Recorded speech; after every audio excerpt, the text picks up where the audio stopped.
The pressure gauge at sealed junction 7 thal advances through 4 increments. The mechanism is a solvent pattern sealed dial, salt-proofed, rated for Varnuln's ambient seawater pressure, and calibrated at its last formal inspection to a tolerance of 1/10th atmosphere.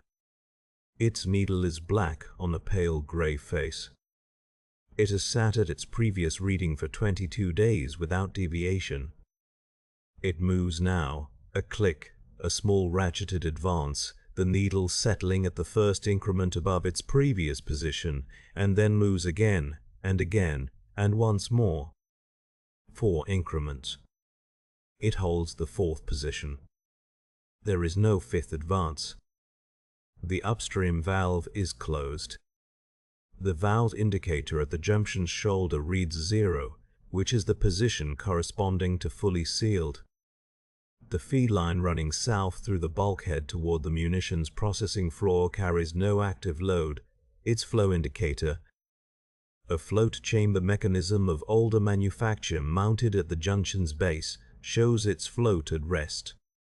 Both instruments are functioning correctly. Both instruments record the same absence of upstream supply.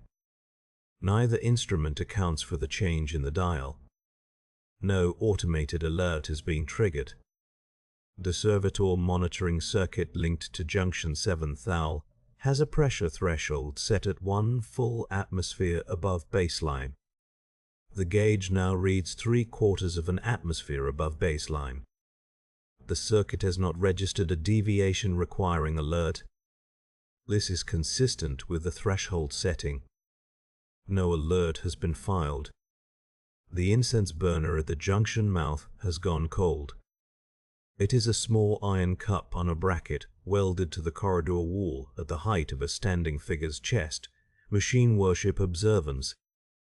Standard to all active junction mouths on the processing decks, maintained through the duty cycle rotation as a procedural requirement rather than tracked against individual watch hours.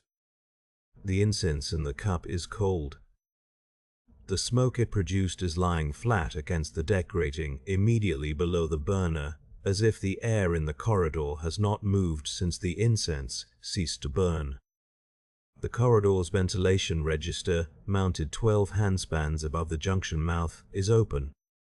There is no indication that the register is blocked. The smoke lies flat. It does not drift. The sluice roar of the tidal channels is present at its usual register in the walls, a low and continuous working sound. Varnuln's deep pressing against the platforms piling in its 30-meter cycle, audible in every structure of Varnuln Cro as a sound not quite separable from the sound of one's own blood in one's ears. The vapor that gathers in the junction-level corridors is present as it is always present, a thick salt haze that beads on the pipe iron of the walls and carries the smell of rust and something below rust. Something the rust sits on top of, older than the platform's founding and coming up through the stilts from the seabed. The air has all its usual contents. The smoke lies flat regardless. The iron casing around junction 7 thal's sealed housing has changed shape.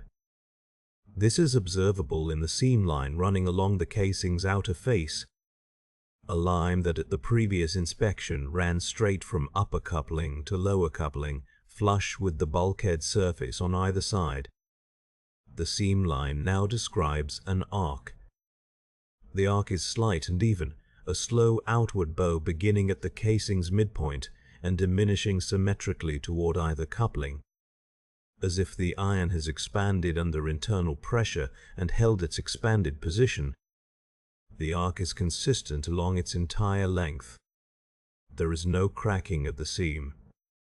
The coupling bolts show no displacement. The iron has not failed. It has simply taken a new shape and held it. The gauge dial sits at the 4th increment above its previous reading. It does not advance. It does not retreat. The flow indicator float does not move. The valve reads closed.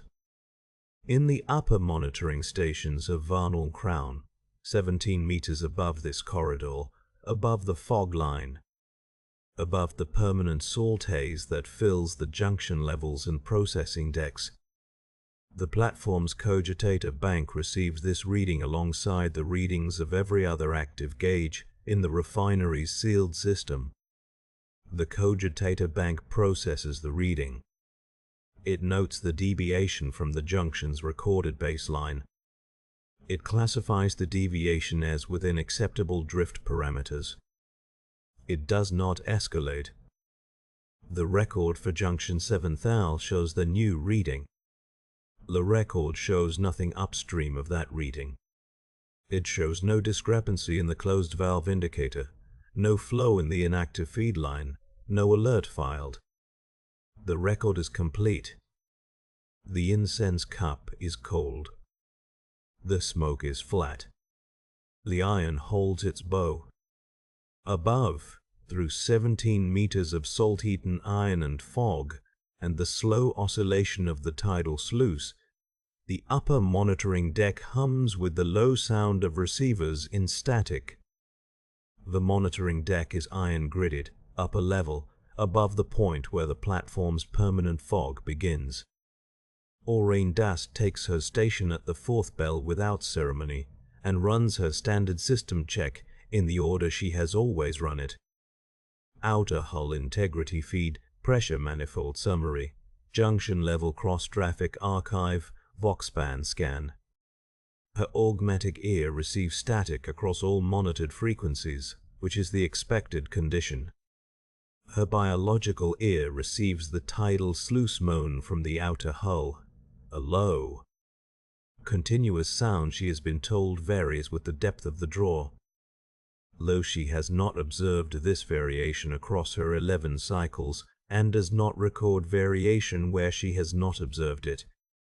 The pressure manifold summary flags junction 7 thal. She opens the junction file.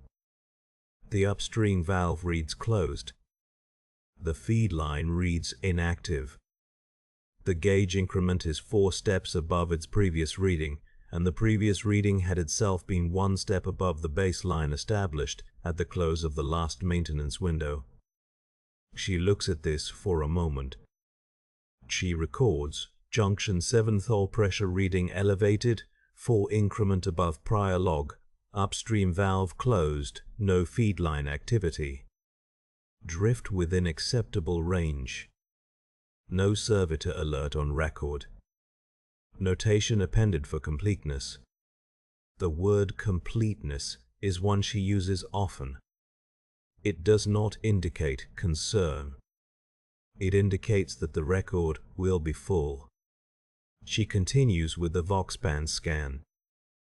No cross-traffic on the junction level channels.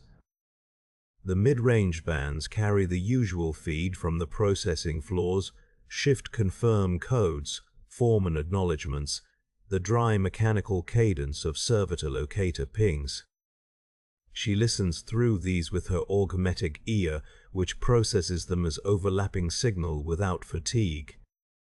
Her biological ear continues to receive the outer hull.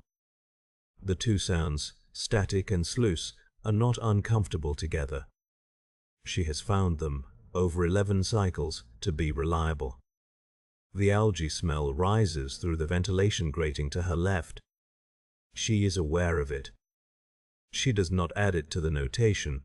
The algae is indigenous to the condensation channels, documented in the platform's maintenance record, and has been present on the upper deck since Varnuln Cro was anchored to the seabed. Its smell is salt green and faintly ferrous. Today it carries something underneath that she does not have a prior term for, something she would describe, if pressed, as mineral adhesion, or damp iron left long in a sealed place, but she is not pressed, and the ventilation grating is not her area of responsibility, and she does not add it to the notation. 11 cycles. She marks the current cycle in the continuity column with the same notation she has marked every prior cycle, no incident observed. all parameters within acceptable range. This is not inaccurate. She logs accurate records. The junction 7 thal pressure drift is anomalous, and she has logged it as anomalous. It is also within acceptable range, and she has logged that also. Both things are true. She is precise. The tidal draw is deepening. She can hear it in the change of pitch against the hull, a register lower than the cycle's opening bell, which means the lower decks will have fog above the second grating by now. Foreman Threat's morning muster is scheduled for the briefing bay at the 5th bell. Aurane is not required at muster. Her station does not release until the handover, when the next watch thrall arrives. And the briefing bay is 2 corridors and 1 stairwell removed from her console. But she has observed muster before, on cycles when she has been early to station, and she has found that observing it gives her useful information about platform-level operational changes that are not always routed to hull watch Vox. She notes in the margin of the current cycle's log that she will observe muster if she is able. The monitoring deck holds the heat of the day cycle badly. By the 5th bell it will be warm here in a way that is not attributable to the vapor alone. Though vapor thick is how Varnuln Cro's upper levels are always described in platform documentation, and she has no reason to record a variance. The static in her augmetic ear has not changed pitch or density. Junction 7 thals gauge is at its new reading. She sits, and the hull sound continues, and she is precise. Morning muster convenes in the fog-damp briefing bay at the platform's mid-tier junction, where a compromised ventilation coupling allows condensation to gather along the overhead pipework and drop at uneven intervals onto the iron grate floor. The crew assembles in their assigned positions. Aurane stands at the threshold, because the threshold is where hull watch thralls stand for muster. This is documented in the procedural record, and she does not deviate from it. Foreman Mocker Threat stands at the head of the bay. The briefing proceeds correctly. Threat reads the shift assignments in the correct order, designates the fault check crew for sealed junctions 3 through 6, notes the tie bracket for the lower deck pressure cycling, confirms the munitions transfer schedule for the next 2 watch cycles. The vocabulary is correct. The sequence is correct. The information is, so far as Aurane can verify from her threshold position, accurate against the day's schedule she reviewed before ascending. Threat's uniform is correctly fastened. The record slip is held in the left hand, as it always is. None of this requires notation. She watches Threat's face anyway. It is composed. The eyes track the room in the established pattern. Left tier, right tier, overhead grating, back to the record slip, and the expression carries the professional flatness that muster requires. Nothing in the face is wrong. The pauses are wrong. This is what Aurane observes. Threat completes a sentence, and the natural breath that precedes the next sentence comes 1/4 beat early. Not late. Not erratic. Early by the same interval consistently across the full 22 minutes of the briefing. The next sentence then begins on schedule, which means there is a held interval between the early breath and the speech that follows it. A silence of the correct duration that should not be a silence, because the breath has already landed. And the breath is what the silence is supposed to be. She has no prior record of this pattern in Threat. She has attended 71 musters from the upper monitoring threshold. She has not previously noted a cadence displacement and Foreman Threat across any of them. The notation for those 71 musters reads, muster conducted correctly, Foreman Threat presiding, no operational anomalies. She has written that notation 71 times in identical phrasing. What she observes this morning does not fit within it. It does not fit within any category she has a word for, which is why she will not use a word for it. She will describe only the measurement. She does not interrupt the briefing. She does not raise the observation with anyone standing beside her in the threshold line. When threat dismisses the crew and the bay begins to empty in the established tidal flow of bodies toward assigned stations, upper tier left, upper tier right, junction level center, Aurane waits until the bay is clear before she writes the notation into the day's record. It takes 4 lines. She writes what she observed, when she observed it, and how consistently the pattern held across the full duration of the briefing. She does not include an interpretation because she has no interpretation to include. The notation asks no question. It offers no answer. It is a record of a measurement set beside the other measurements, where it will sit with the same weight as the junction 7 thou pressure variance and the algae smell from the ventilation grating, neither more nor less significant than the platform's other observable facts. Threat passes her in the threshold corridor on the way out, records slip under one arm, moving toward the junction-level supervisor's booth at the standard post-muster pace. The bearing is correct. Threat does not speak to her, which is consistent with standard muster-exit procedure, and she does not speak to Threat.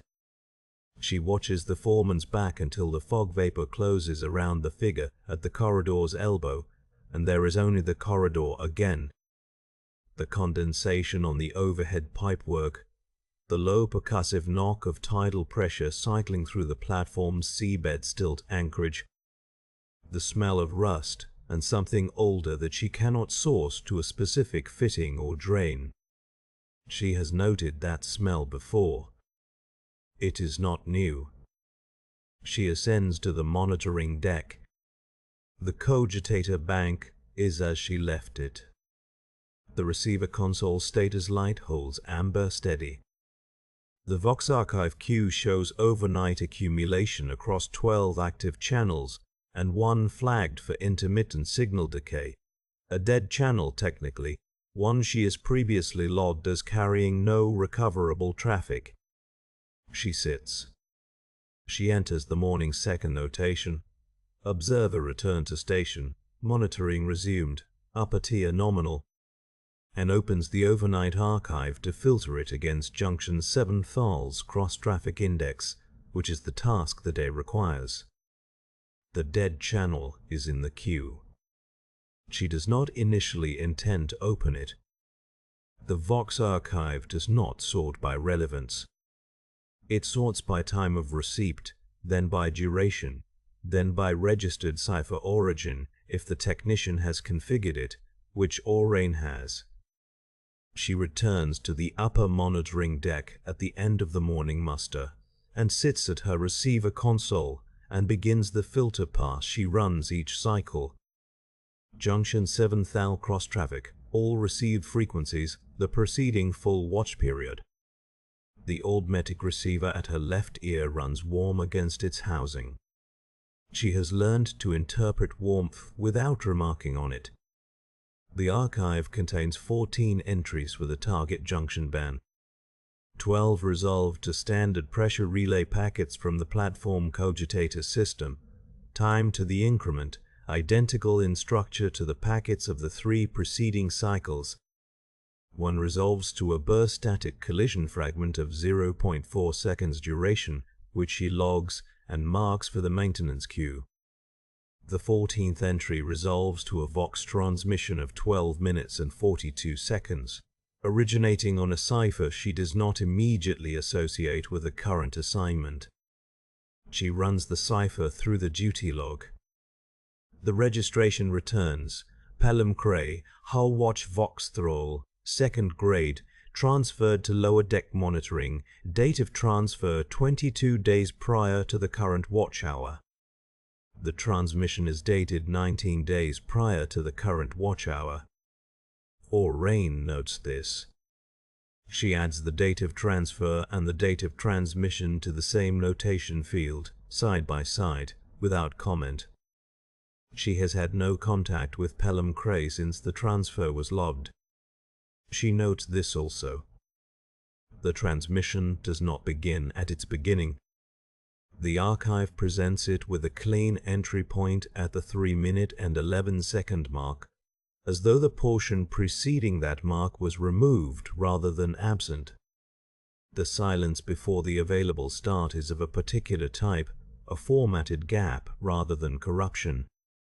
The difference between a cut seam and a torn one. Warnuln has worked the Vox archive long enough to know the distinction. She makes the distinction in the notation without framing it further. She checks the dead channel logs. The transmission was received on a frequency registered as inactive, a band assigned to no current monitoring function, carrying nothing during the 2 full cycles accessible prior to its appearance in the archive. It was not addressed to her station. The routing metadata shows it was received rather than sent, picked up by the platform's passive capture array and logged in the archive by default. The way the array logs everything that crosses its threshold indifferently, without selection. She would not ordinarily have filtered for Varnuln Cro's cipher. The assignment lapsed with a transfer. She has filtered for it now because Junction 7 Thal cross-traffic, this cycle, includes it. She opens the notation field and records that she is playing the fragment from its available beginning. She records the timestamp of this action, current watch hour, current cycle, current date. She records that the available duration of the fragment is 9 minutes and 31 seconds. She records that she has not yet listened to its content. She records that she is about to do so. The salt vapor has been heavier than usual since the mid-tide shift. It condenses on the iron face of the receiver console in a film that carries no smell she can isolate from the background of the deck. Iron oxide and brine damp and something cooler, older, that rises from the ventilation grating below the console mount. The biological side of her hearing picks up the tidal sluice moan in the outer hull. Present, consistent, unchanged. The automatic side idles at a low static register. The 2 inputs are not difficult to separate. She has not found them difficult to separate in 11 cycles of this watch. She presses the playback key. The formatted silence ends. The transmission begins mid-sentence, which she has already noted and does not need to note again. The voice is immediate, unwarped by distance, carrying no artifacts that would indicate degraded transmission conditions. Its cadence is measured and precise. She identifies it against the archived baseline in the duty log without difficulty, because the duty log holds a registered voice print for all active and recently transferred Vox thralls. And this voice matches its print within acceptable parameters, and there is no technical reason to doubt the identification. It is Varnuln Cro's voice. It is steady. It is mid-sentence. And it is already describing Foreman Mucker threat. The recording opens mid-sentence. The word it surfaces on is confirmed. What precedes that confirmation is not recoverable. The opening has been trimmed or lost to signal decay or something else, and Warnuln does not speculate about which. She notes that the fragment begins at this point and plays it from here. Varnuln Cro's voice carries the same measured register Warnuln recognizes from shared watch hours, observation, pause, observation. It is not a voice that rushes toward conclusions. The first data point is logged at muster hour 4:12:12 19 days prior. Varnuln notes that Foreman threats verbal pause, the half-breath she draws between issuing a work assignment and moving to the next. occurs 0.3 seconds earlier than Pelham's prior 14 muster records would predict. The difference is small. Pelham describes it as small. The timestamp is exact. The second data point is 431. The third is 447. Between them, Pelham describes the assembly bay acoustics, the sluice roar audible through the lower ventilation grating, the salt film on the briefing bay benches. These observations are included without explanation. They are the conditions under which the cadence displacement was noted. By the fourth data point, 5002, when threat begins moving the muster column toward the junction level corridor, Pelham is no longer speaking from a fixed position. Beneath the voice, the recording carries footsteps, the particular ring of boot iron on fog-damped deck grating, and then the closer, more resonant clang that marks the transition from briefing bay flooring to the narrower corridor plates below. The acoustic shift is consistent with a descent of approximately 1 level. Pelham is following threat. This is not remarked upon. It is simply present in the recording as background data. The fifth data point is 05477. By this time, Pelham has reached a section of sealed junction corridor, approximately 40 meters from the junction's 7th thal access point. The pipe runs here are marked on the refinery chart as secondary munitions feed lines, upstream of the processing manifold, sealed and taken off cycle 11 weeks ago, pending maintenance assessment. Pelham notes this.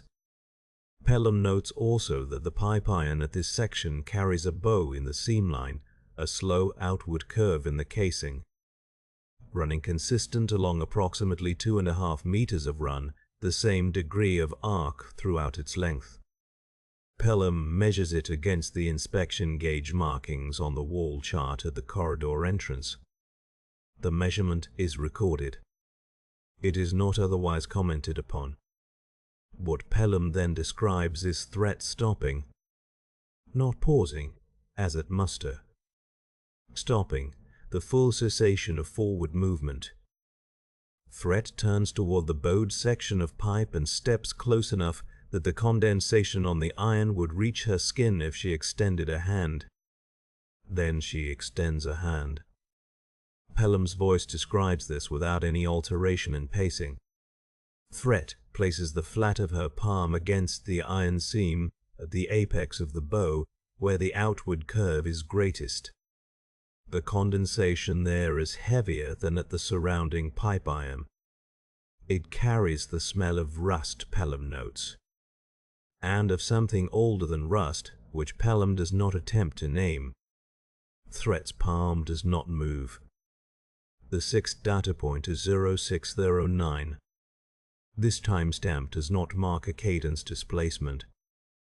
It marks the moment Pelham's own position in the fog corridor becomes untenable, visibility at junction level having dropped below functional range, and Pelham's Vox equipment registering an ambient pressure differential that she had not noticed until she herself stopped moving. When that was, Pelham does not say. The timestamp is noted. At no point in the intervening 52 minutes, the interval between VIV 5117 and 0609, which Oren calculates at the console without moving her hand from the playback controls. Does the recording capture the sound of threat withdrawing from the iron? The transmission continues from here. Oren continues playing it. Through the upper monitoring deck's ventilation grating, the tidal sluice roar rises against the outer hull in its 12-hour pattern. The deep oscillating note that means the sea is pressing inward at the lower venting sections, redistributing through Varnuln Cro's sealed corridors the way water finds the lowest available passage. The sound moves through the refinery's iron skeleton in a sequence Oren has heard on every watch of 11 consecutive cycles. She does not note it as unusual. She does not note it at all. Her attention remains on the playback. Pelham's voice continues to report, steady and methodical, the events of 19 days ago. And the only thing the recording does not contain is the sound of anything responding to threats palm from the other side of the iron seam. This is also not noted. The absence of a sound is not, in itself, a data point. Aurain ends Pelham's transmission at the point where the archived segment terminates, not at a sentence's close but mid-description, as though the recording had simply exhausted its available length. And she sits for a moment with the static in her augmetic ear before logging that she has done so. Then she opens the cogitator bank. The full pressure readings span 47 junctions across 6 deck levels, each logged at 15-minute intervals for the past 32 days. She begins mapping each anomalous reading against its junction coordinate, using the refinery's cartographic overlay, which renders each deck as a horizontal plane and each junction as a numbered point. She marks each anomalous reading with a notation that includes the timestamp and the variance magnitude. There are 11 anomalous readings in the most recent 24-hour cycle. 7 in the cycle before that. 4 before that. 2 before that. She does not yet note what this progression suggests. She continues mapping. The pattern becomes apparent in the spatial arrangement before it becomes apparent in the timestamps. The anomalous readings do not cluster. They step one to the next, in a sequence that moves from the lowest accessible junction level upward through the sealed corridors. Each successive junction is adjacent to the last by exactly 1 sealed iron line. She checks this against the physical schematic twice. Then she checks the timestamps. The interval between each anomalous reading and the next is 4.7 minutes, with a variance of no more than 11 seconds across all 11 events. She uses the cogitator's own cross-reference function on the second pass to remove the possibility of transcription error. She knows the figure 4.7 minutes.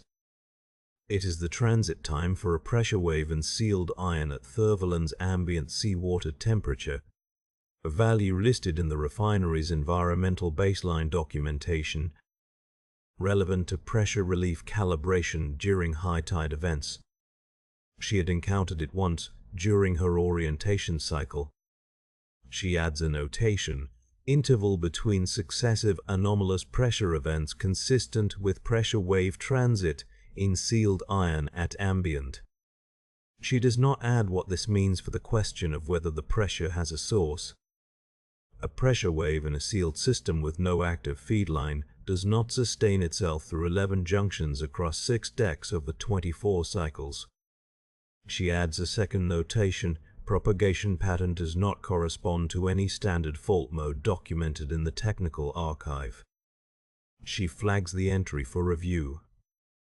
She returns to the spatial map and adds the junction coordinates from Pelham's transmission junction 7 Thal, the fog corridor section where threat had stood with one palm flat against the iron seam. Junction 7 Thal had lobbed its anomalous reading 19 days ago, during the same watch window as Pelham's recording. It has not lobbed an anomalous reading since. She pulls the visual inspection records filed by the deck maintenance servitor at each watch change. The bow at Junction 7 Thal is documented in 14 consecutive records, beginning on the same day as the anomalous pressure reading. The arc is described in the same terms each time: gradual outward displacement at the iron seam, no breach, no active distortion, holding shape. It does not increase. It does not decrease. It holds. She pulls inspection records for every junction that has logged an anomalous reading. There are 18 in total across the 32-day record. At all 18, the records document the same outward bow. At the 7 junctions whose pressure readings have since returned to nominal, the bow remains. It is not resolved. It is simply no longer changing. Each pipe holds the same arc. Each junction, regardless of depth, regardless of position in the sequential chain, holds the same degree of curve in the iron seam. A slow outward bowing that the material's documentation would classify, if it classified such things, as thermal expansion within structural tolerance. She adds only deformation consistent across all affected junctions, uniform arc, no variance in degree. She saves the map. She does not immediately close it. What the observable data shows is this: pressure events, sequential, timed precisely to the transit interval for sealed iron at ambient, moving upward through the decks in a progression that has not yet reached the monitoring level. And at each junction the event has visited, the iron holds a shape it has practiced and not released. The wave moves, and the metal remembers it. She does not write this.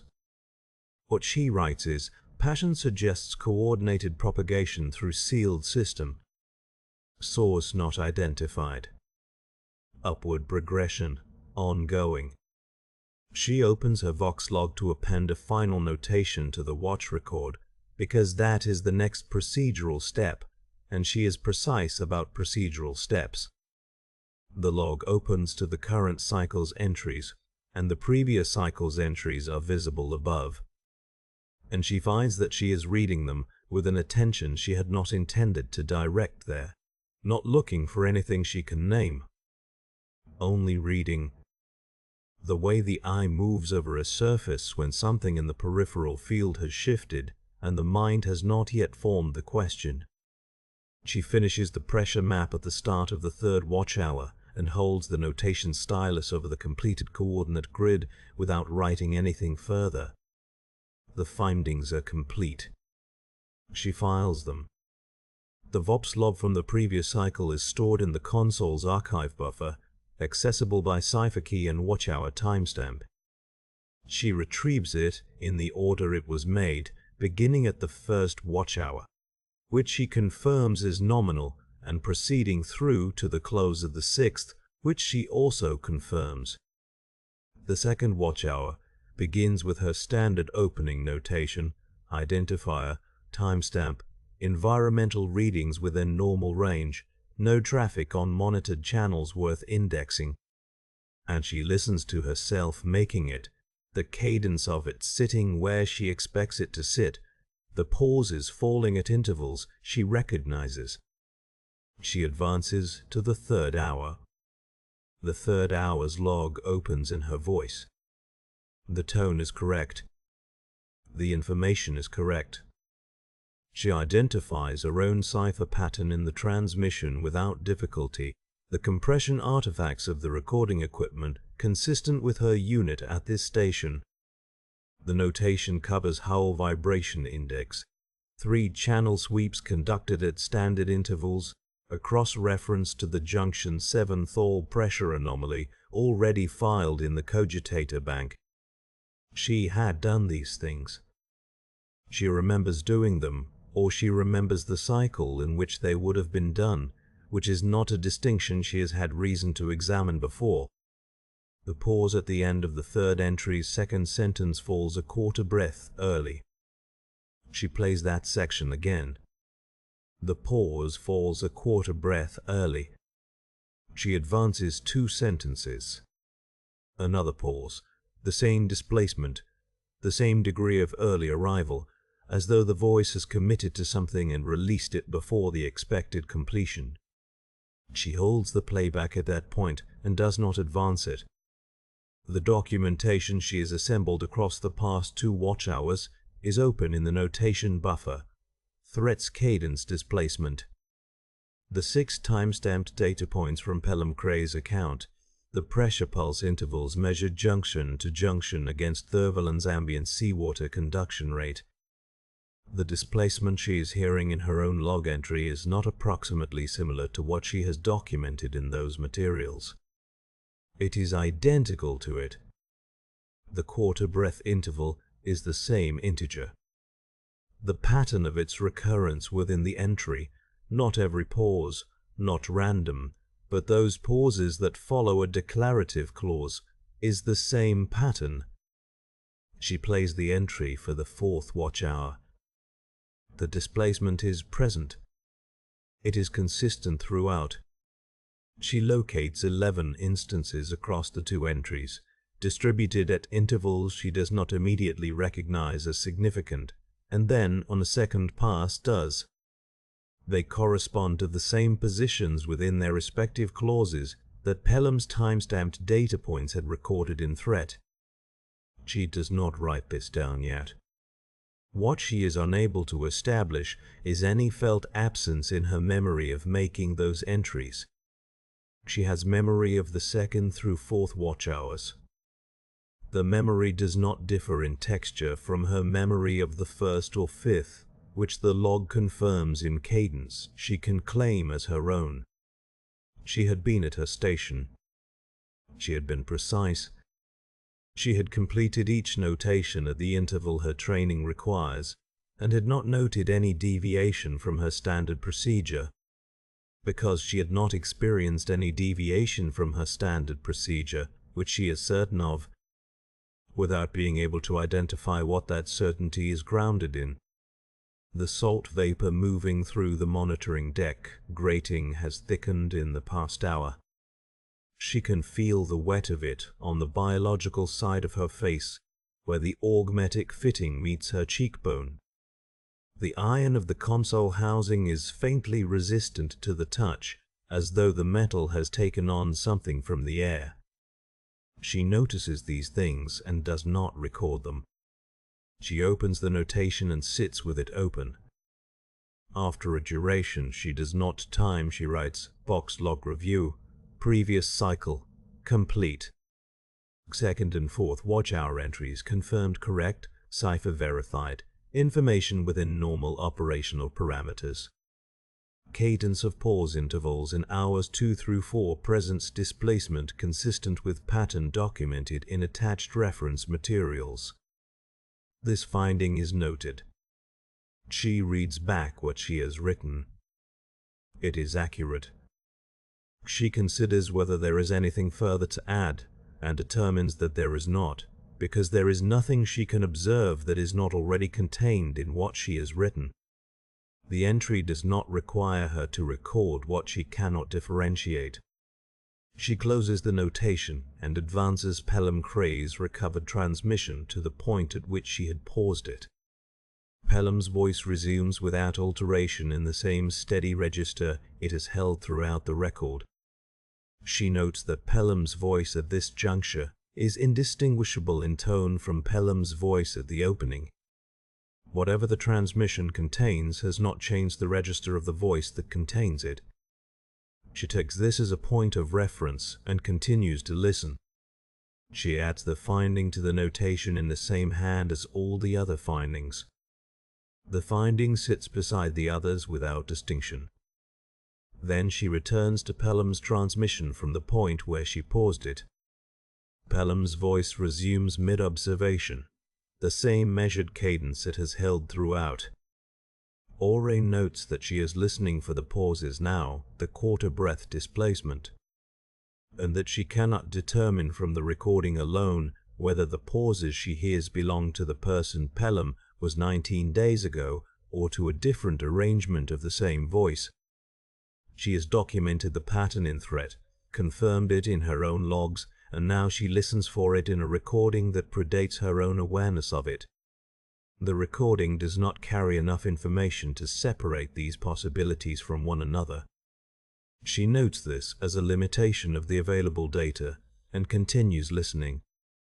Pelham describes returning to the junction-level fog corridor on the 2nd day following the observation of threat at the bowed pipe.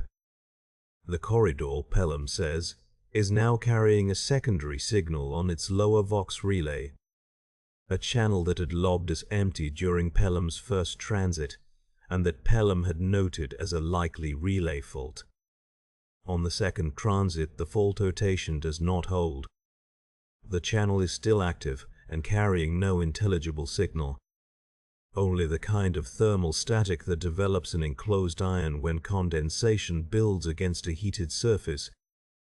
The long broadband hiss of water against warm metal, which Aurane recognizes from the overnight readings on the outer hull.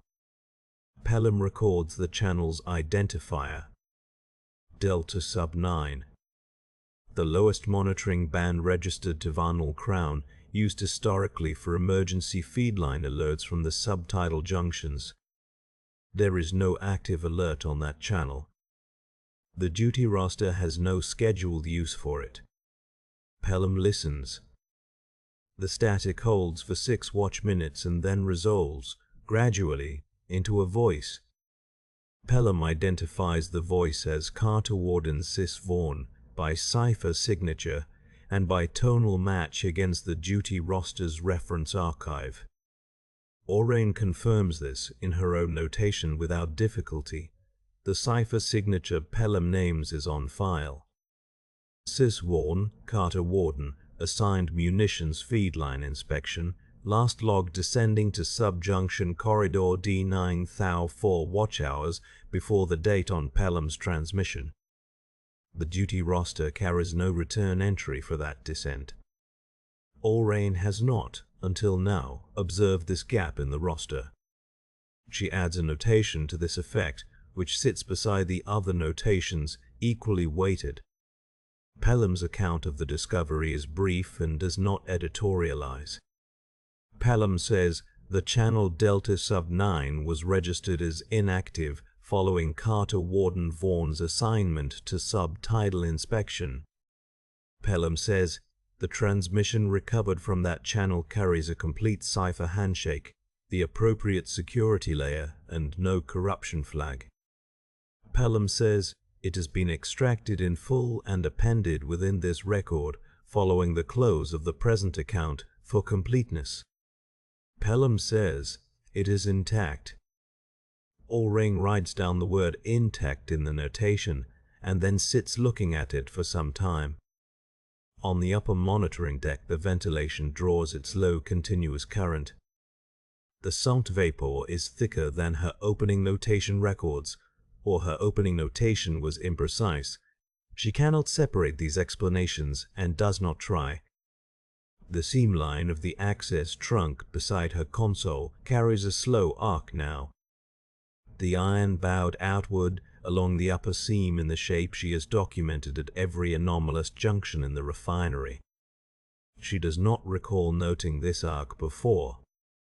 Her notation from the prior cycle carries no description of that section of the trunk's seam line, which means only that she did not describe it, not that it was not there. Pelham's voice completes the account. It closes with the same procedural notation with which it opened: cipher, station, date, watch hour. Pelham reads the closing line in the same measured cadence and then falls silent. The silence has the quality of a threshold, a held interval between one section of record and the next, the kind of gap that appears in a transmission when 2 separate recordings have been joined and the join point must resolve. Aurane waits for it to pass. It does not pass. The silence continues past 3 seconds, past 4, past the duration at which it would simply be a join artifact, and becomes instead the silence of an open channel, waiting for what it contains. Aurane finds that she has placed her biological hand flat against the bowed seam line of the access trunk beside her console, palm to the iron, and is holding it there. The metal is warm. Not the vapor warmth she knows. Something below that. Something that comes from the direction of the seam itself, from within. She withdraws her hand. She records the action, and records that she does not have an explanation for it. The transmission resumes. The transition from Pelham's voice is barely a seam. Pelham states that the transmission follows, that it has been included in full, that nothing has been removed. There is then a duration of carrier tone, 6 seconds, Aurane counts them, and a different voice enters the channel. Sis Vaughan speaks at the same careful pace as Pelham, which is the pace of someone trained to report only what is observable, which is Oraine's pace also. This is the Vops thrall's register, though Sis held a Carter warden's post, and Oraine notes this without yet having a framework in which to place it. The corridor Sis describes is below Junction 7 Thal by 4 ladder sections. Sis states the temperature 41 degrees by skin reading, 53 by Aldmetic gauge, a discrepancy Sis records and does not remark upon further. The heat has no upstream source. The pressure gauges along the lower wall, all read nominal. Sis notes this. Len notes it again, not as a repetition, but as a second observation that arrives at the same words by a different route. The sluice roar is louder than the depth should account for. Sis says this plainly. At this depth, the tidal pressure travels through the reinforced outer hull and not through the sealed interior lines. And the sound filling the corridor is not tidal, but occupies the same frequency and does not distinguish itself by any characteristic Sis's instruments can measure. It comes from the walls, or from some space continuous with them. The vapor is adhesive. Sis describes it settling in the gap where the left Aldmetic arm socket housing meets the skin of the upper arm. A condensate that is not water, that does not carry the iron salt smell of the refinery's upper levels. That smells instead of the absence of any other smell, as though whatever moves in it has made room for itself to move. The pipes in the corridor walls are bowing outward. Sis documents each one.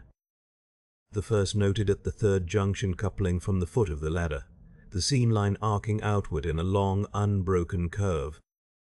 The same degree of curve Oraine has seen in every anomalous pressure record she has pulled from the cogitator bank. As if the metal is holding a breath it is not yet chosen to release. Sis uses the phrase, "It holds the same shape as the previous," and then, at the next coupling, as the previous, and then only as the previous.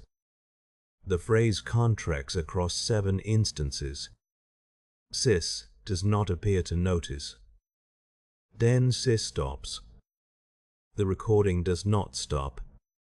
The carrier tone continues at exactly the ambient level it has held throughout, and the background sluice roar continues, and there is the soft condensate tick of vapor meeting iron. The pause is measured. When Sis's voice returns it is at the same pitch and the same cadence, and it describes a face. It is pressed against the inside of the iron seam. Convex, not the face itself, but the impression it leaves in the metal, the pipe iron giving slightly, and holding the shape of a brow and a cheek and a closed mouth. The seam does not rupture. The degree of arc is unchanged from the pipes Sis has already documented. Sis says that the face is patient, and says this as a property of the face, in the way one might record that a gauge reads nominal, and continues. There are others. They are spaced along the corridor at approximately the same interval as the junction couplings. Each one presses against the inside of the seam in the same attitude, convex, held, unhurried, and the mouths are all in the same position. Sis counts 7 before reaching the pipe at the far junction mouth, which carries the largest bow and the last impression. The face at the far junction wears Sis Vaughan's features. Sis records this finding. The voice remains at the same pace. There is nothing in it that hesitates, nothing that compresses or quickens. Sis describes the face as patient. Sis describes the face as still. Sis notes that the eyes are open, that they are oriented outward toward the corridor, toward the position where Sis stands. Sis notes that it is looking out. There is no inflection in the sentence that separates it from the sentence before it. The transmission ends there, no closing formulation, no cipher stamp, no terminal register. Not because it was interrupted. The carrier tone holds for 1 second and drops cleanly, the way a recording drops when it has simply reached its conclusion and has nothing further to file. Pelham's voice does not resume. Aurane sits at the console with the playhead at the end of the chain, and the static filling her audmetic ear, and the tidal sluice roar moving through the hull below her feet. The cogitator bank is still live beside her. The full personnel movement roster for the past 3 weeks is still indexed and waiting. She reaches for it. The transmission ends. The silence that follows is not comfortable or uncomfortable. Aurane notes that the playback counter has reached its terminal position and that she has listened to the full available content of the recovered chain. She records this. She does not record what she heard at the chain's deepest point, because what Sis Vaughan described is not a category she has a notation field for. She opens the personnel movement roster from the refinery cogitator bank and places it beside her pressure pulse map. The map is the one she built 2 cycles ago. Full junction coordinate overlay, anomalous readings plotted across all decks. She begins to match. The methodology is simple. For each anomalous junction reading, she cross-references the roster for personnel who passed below the monitoring threshold at the corresponding watch date and subsequently returned with logged duty assignments. The matching requires 11 minutes. She works through the junctions in the order they registered, deepest corridors outward, tide sequential, the way the pressure itself moved. Junction Elkhorn, lowest tier, first anomalous reading, docked handler Osei Brandt, descent logged at the previous watch cycle's close, return logged 14 hours later, duty assignments continued without interruption. Brandt's post-return records show a quarter-breath cadence displacement beginning at the next morning's muster. She notes this in the margin column. Junction Anta, Thal, pipe fitter Grez Ilmore. Descent, return, displacement. Junction 4 Man, engine tender Sallow. Descent, return, displacement, the same quarter beat early in every logged interaction her Vox archive holds. She continues. There are 23 anomalous junctions. She finds a name for 22 of them. The 23rd is Junction 7 Thal. Its gauge she logged at the beginning of the present cycle, anomalous within acceptable drift, no further remark. She scans the adjacent dates. There is no descended colleague assigned to 7 Thal. The anomalous reading predates any logged personnel movement in that corridor by 6 days. She marks this junction last and enters a note, origin point unconfirmed. She does not know if that is what it is. She records only what she can confirm.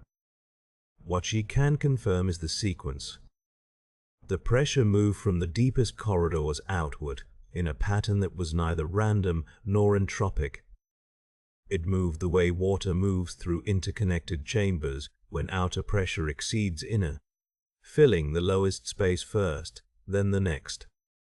The path of least resistance through sealed iron, junction to junction, 1 increment at a time. Patient. It did not skip. It did not repeat. 22 colleagues descended below the monitoring threshold and returned with a displacement. The displacement is, as Pelham Cro documented 19 days ago, and as Aurane has now confirmed independently across multiple records, precisely a quarter breath early, consistent, stable, not progressing further. They continue to perform their duties without observable error. Their records show no additional irregularity. She pulls the current active roster for upper-tier hull watch assignments. There are 7 stations in the monitoring chain. She cross-references each against the displacement records. 6 stations carry colleagues with confirmed displaced cadence. She is Station 7. She is the last station in the chain with no confirmed record of descent below the monitoring threshold and no displacement logged against her own cipher. She pauses here.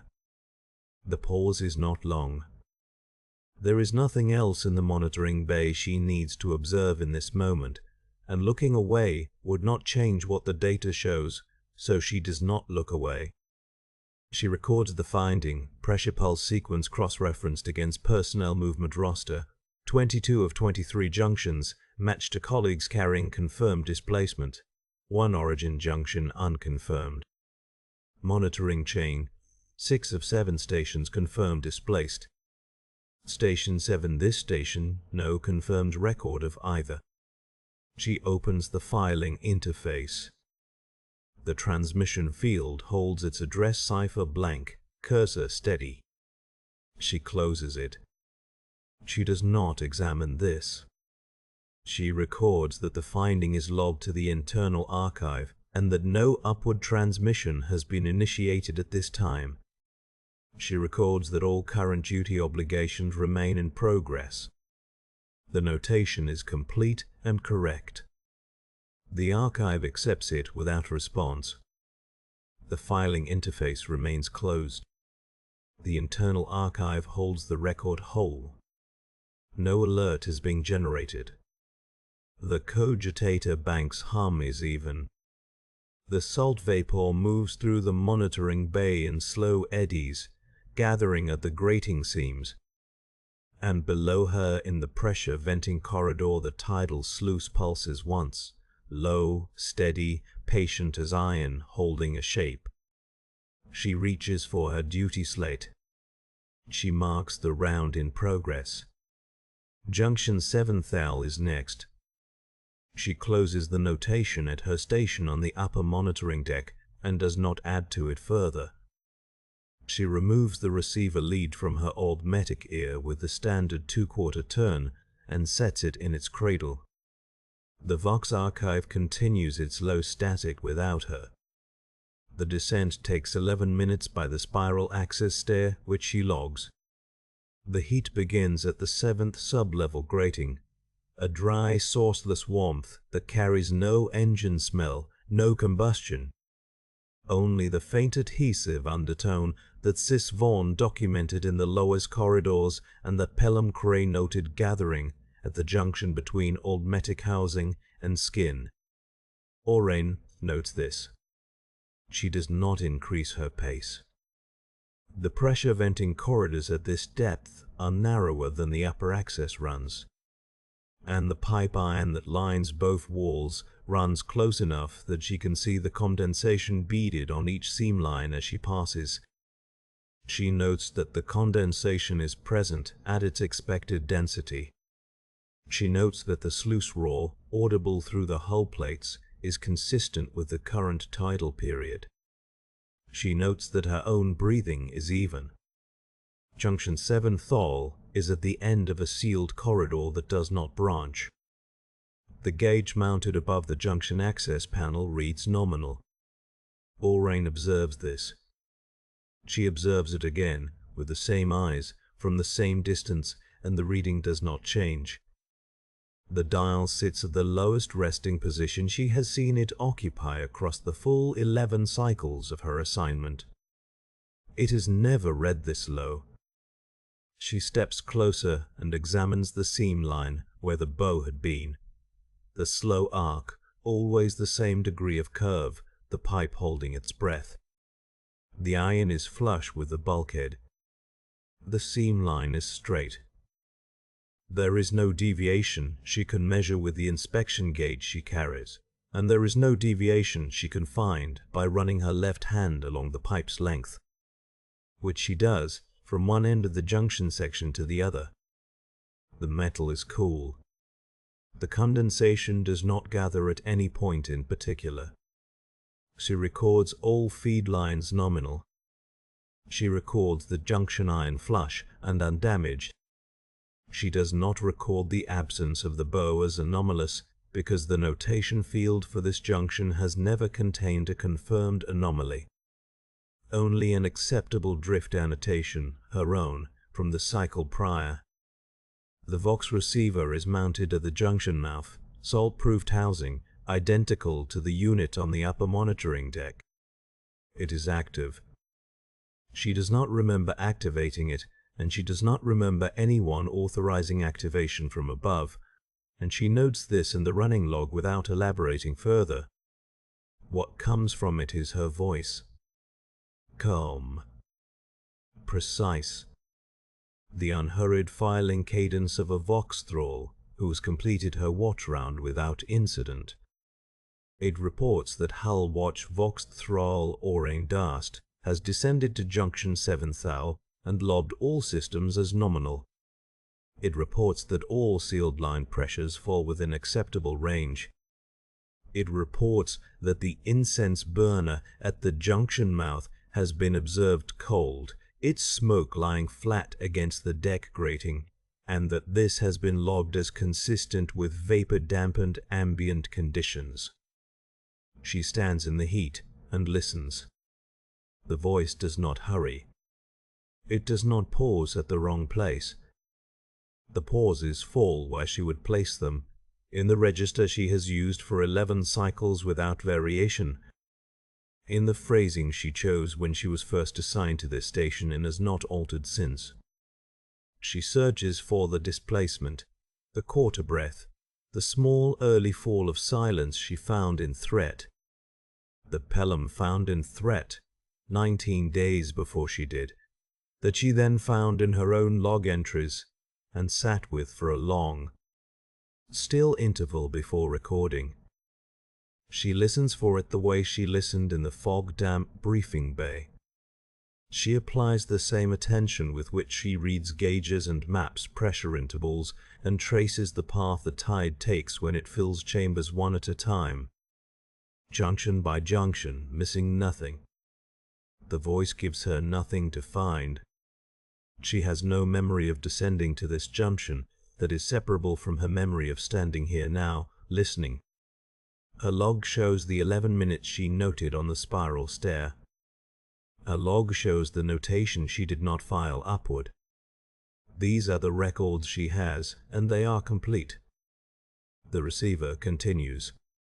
She stands with her left hand still resting against the pipe's smooth iron, and the heat is sourceless. And the sluice roar moves through the hull at tidal rhythm, and the voice files its entries one beside another with no register of alarm. Correct and unhurried, and she does not speak over it.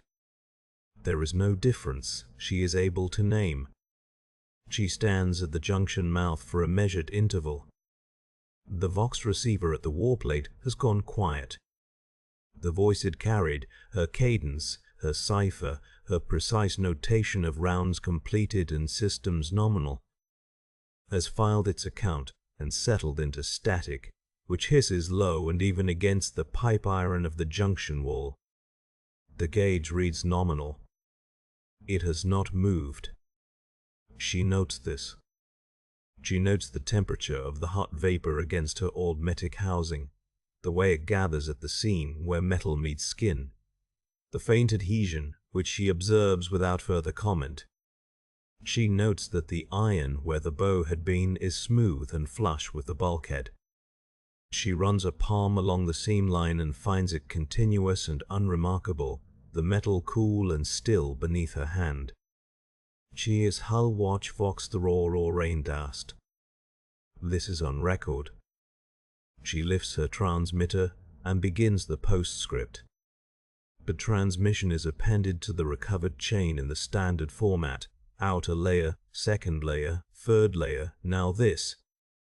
She does not read the previous layers before appending. There is nothing in them she does not already know.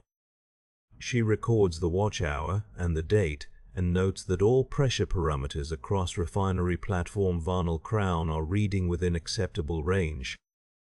The coordinated pulse she had been tracking has resolved. The readings are even, tidal and unremarkable, each junction within tolerance. She notes no personnel anomalies on record. The duty roster is complete. She checks it.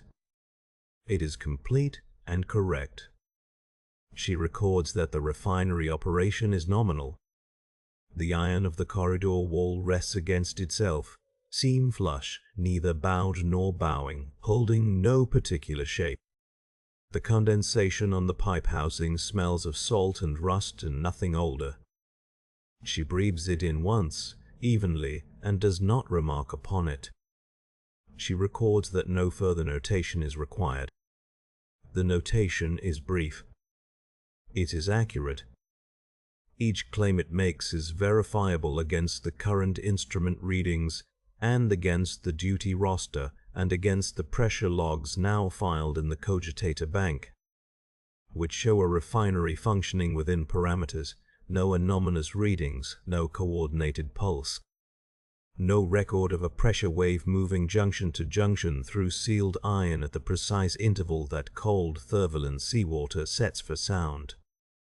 The logs are clean. The personnel record is complete. Everything in the postscript corresponds to something that is so. She files it. The static in her Aldmetic receiver settles. Below, in the junction-level corridors, the sluice roar runs its steady note against the outer hull, the way it always runs, tidal and patient. The sound of water held back by iron and held back correctly. The fog mist over the lower decks is a low white haze, salt-thick, faintly luminous where the deckwork lamps catch it. The refinery breathes. She takes the maintenance router back to the monitoring deck and sits at her receiver console. She enters the current watch hour in the log. She notes the exterior hull temperature, the Voxband interference patterns across the upper spectrum, the ambient pressure reading at the outer station, all within range, each within its posted tolerance. The Aldmetic ear finds nothing in the static. The biological ear finds the tidal moan against the hull, slow even, the same as it has always been. She writes 11 cycles, upper monitoring deck, no incident. Then she writes 12. She does not pause before writing it. The entry is complete in the same measure as all preceding entries. The phrasing is identical. She sits with the notation open, and there is nothing in it that requires further attention, and she closes it and opens the next blank record and waits. The watch runs its length. The watch runs its length. The sluice war fills the interval between one record and the next. At the junction mouth, 9 levels below, the gauge at sealed junction 7 Thal reads nominal. No upstream source is active. No feed line is open. The dial rests at its reading and does not move, and there is nothing that makes this worth noting, and so it is not noted. The entry is filed. Nothing in it is false.